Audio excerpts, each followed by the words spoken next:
ተቀናቃኞቻቸውን በብልጠትና በታክቲክ እንዴት ማሸነፍ እንደምትችሉ የሚያሳይ ግሩም ስልት ይህ ነው። ጌሬሮ ተቀላቃዮችን ለማሳሳትና ትኩረታቸውን ለመበተን ሆን ብሎ ከኳሱ ርቆ ይሮጣል።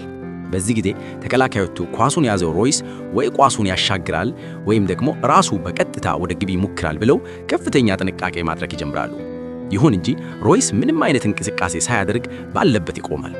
ጌሬሮም በጣም በዝግታ ወደ ሮይስ መጠጋት ሲጀምር ተከላካዮቹ የተጀመረው የማጥቃት ሙከራ የተሰረዘ ወይም የቆመ መስሏቸው ንቃታቸው ይላላል፣ ትኩረታቸውም ይከፋፈላል።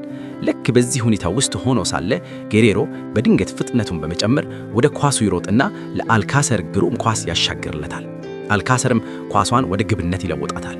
የሚገርመው ደግሞ ይሄ ሁሉ የተወሳሰበ እንቅስቃሴ ሲከናወን ምንም አይነት ከጨዋታ ውጪ ወይም ኦፍሳይድ የሆነ ጥሰት አልነበረም። ይህ ስልት ተቃራኒ ቡድንን በታክቲክ እና በስነ ልቦና የማሸነፍ ጥበብን ያሳያል። ተከላካዮች የጨዋታው ግለት የቆመ መስሏቸው ትኩረታቸው ሲበተን፣ ጌሬሮና ሮይስ በታቀደ ማታለልና በድንገተኛ ቅንጅት ያለምንም ከጨዋታ ውጪ ጥሰት ግብ ያስቆጠሩበት ብልህ መንገድ ነው።